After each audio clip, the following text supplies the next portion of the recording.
Hello everybody, hope you're doing well. This is another one of these patron requests videos where a patron of mine asks me to address a topic of his choice, and I pledge to make a video on it. So one patron in particular has asked me to do a video on what's called Trinitarian Monarchianism, which is an idea that's not very popularized all that much these days, but there are some figures online that are pretty into that idea. Sijuwade is one of them, and actually did a stream recently with a fellow by the name of DoorDash Thomist, and we actually responded to a debate that Inspiring Philosophy held, where Trinitarian Monarchianism seemed to be the crux of that debate. But I did want to make a more topical, more concise video so that the patron really gets what he's asking for here.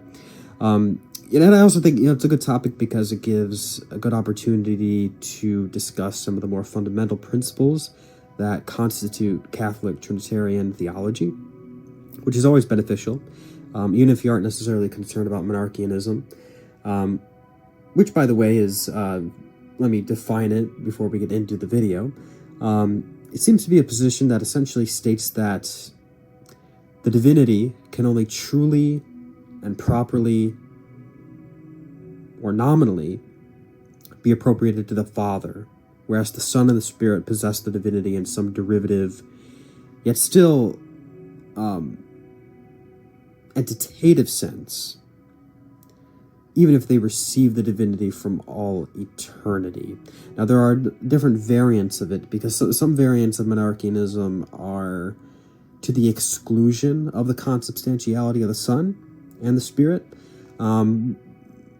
And my intention is really to address Sijuwade's variant of it, which retains belief in the divinity of the Son, belief in the divinity of the Spirit, but nevertheless thinks that the divinity can only truly, in the proper and what he calls nominal sense, be appropriated to the Father.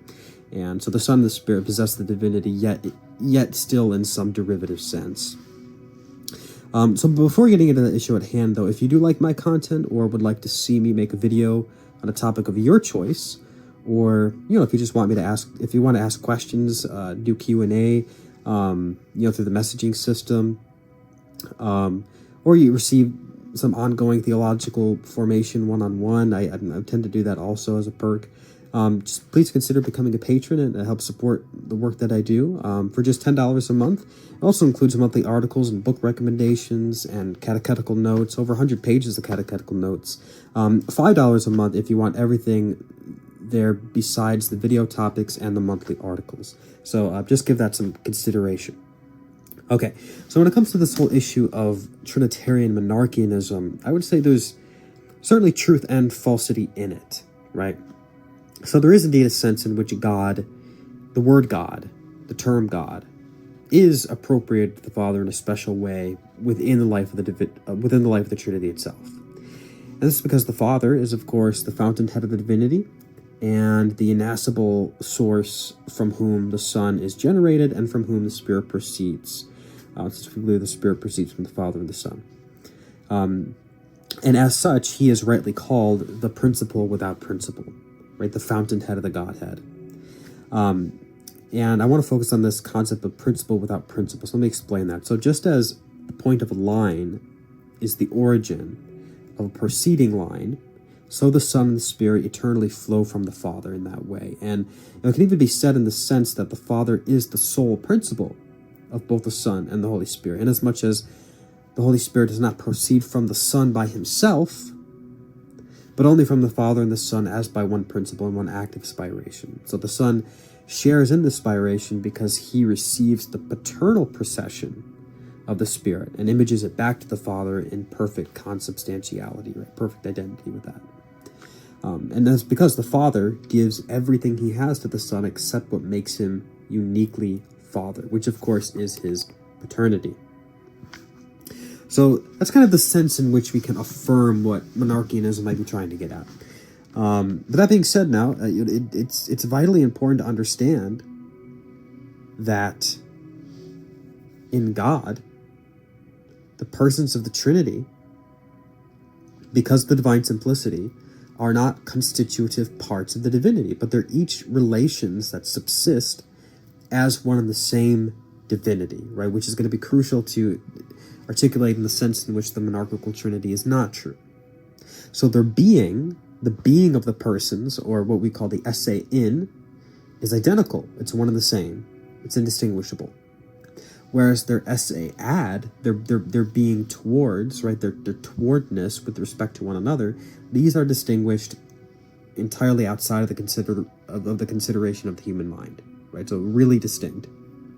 And so the manner in which the Son and the Spirit receives the Father's divinity, it can't be in this ontological causal sense, which I think the monarchical model is implicitly seeking to affirm, even if you have proponents of it that may not explicitly state that.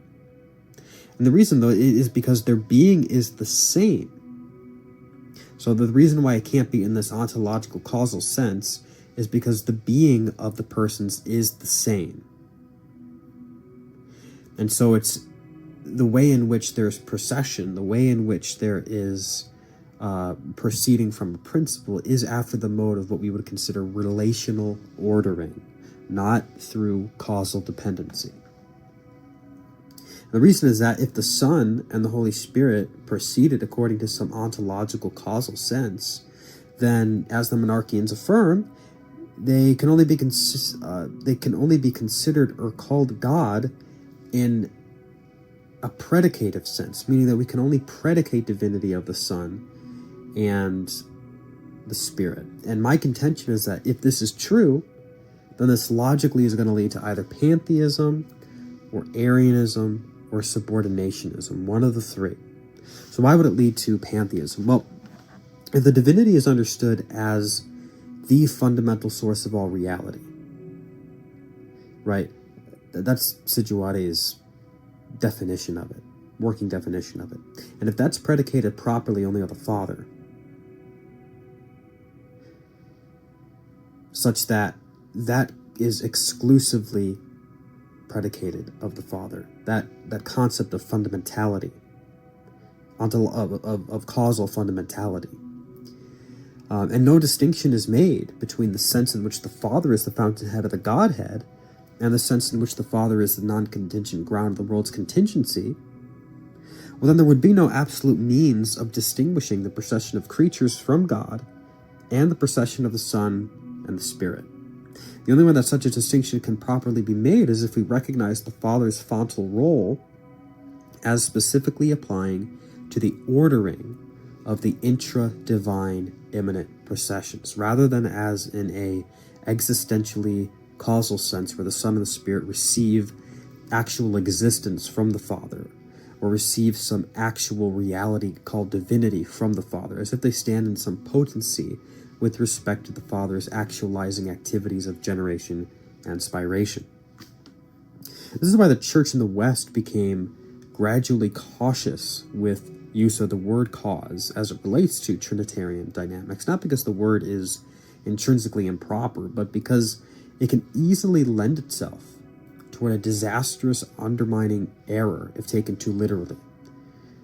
So for this reason, the word principle was gradually opted for more and more and more by the Latins, not as a way of rationalizing the Trinity, but so as to guard against any term or word or notion that would undermine the consubstantiality of the divine persons. When I use the word principle now, all we really mean to say, so I'm going to try to define it for us, all we really mean to say is that the relations by which the divine existence or the divine essence is self-referentially active within himself. So, the relations by which the divine existence is self-referentially active can be from or toward each other, inasmuch as they are subsisting relations really distinct from each other. So that's what we mean when we use the word principle. That the divine existence, insofar as we consider it as self-referentially active,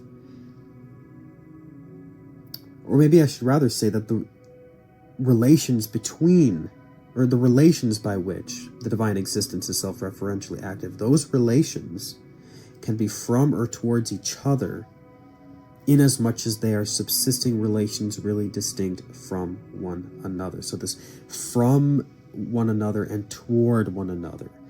And then we consider the Father and the Son, for example, as the point of origin from which the procession proceeds. And St. Thomas discusses this point in the Summa. So he says, I'm just going to quote the Summa, quote, "The Greeks use the word cause and principle indifferently when speaking of God, whereas the Latin doctors do not use the word cause, but only principle. The reason is that because principle is a wider term than cause, as cause is more common than element. For the first term of a thing, as also the first part, is called the principle, but not the cause. Not the wider term, or the wider the term is, the more suitable it is to use as regards to God, because the more special terms are, the more they determine the mode adapted to the creature," unquote. So, when we say that the Father is therefore the principle without principle of the whole Godhead, we mean that he is the point of origin from which the relations by which the divine existence is self-referentially active proceed. Nothing more than that. So I'll say that again. The Father is the point of origin from which the relations by which the divine existence, which is one, is self-referentially active. So the relations by which God is active within himself and to himself, considered apart from creatures, considered entirely antecedent to creatures. So nothing more than that, though. If it were more than that, then what logically follows would be some causal dependency in the life of the Godhead, which is not just antithetical to Christianity. It's not only that, but it's also antithetical to classical theism itself. Okay, so I want to discuss another heresy that I think Monarchianism leads to, and that would be Arianism. So, if the divinity is appropriated to the Father in such a unique way as to rob the Son and the Spirit of their co-equal role in the act of creation, then this could only logically result in the dethroning of the Son from divine identity. And the reason for this is that it would necessarily imply that the Son stands in some potency to the Father with respect to his existence and the reception of the Father's divinity. So despite the monarchians' insistence on the divinity of Christ, nevertheless, inasmuch as there is a true causal reception of divinity on part of the Son, even if it's logically ordered as opposed to temporally ordered, we can only conclude from this that, considered in himself, the Son is either not divine or stands in some ontological subordination to the Father. So you get either Arianism or subordinationism. Now, allow me to opine on where I think this error is truly grounded in. I think it follows from a bizarre revival of the error of Gilbert of Poier. And he taught that, and he was condemned at the Lateran Council, and he taught that even though the Father, Son, and the Spirit were all divine, they were not identical to the divine nature itself, such that the divine nature was its own essence or quiddity, and the persons were really distinct from this essence or quiddity that they shared. Now, when you press most monarchians today, they all seem to affirm this. And the reason, I think, is because it's the only way in which monarchianism can even stand as an intelligible postulate to begin with. Now, why do I say that? Well, because the Church teaches the persons of the divine Trinity are identical with the divine nature or essence, then it makes no sense whatsoever to hyperliteralize the sense in which it's said that the Son receives divinity from the Father. For in truth, the person of the Son is identical, ontologically speaking, to the selfsame divinity of the Father and the Holy Spirit.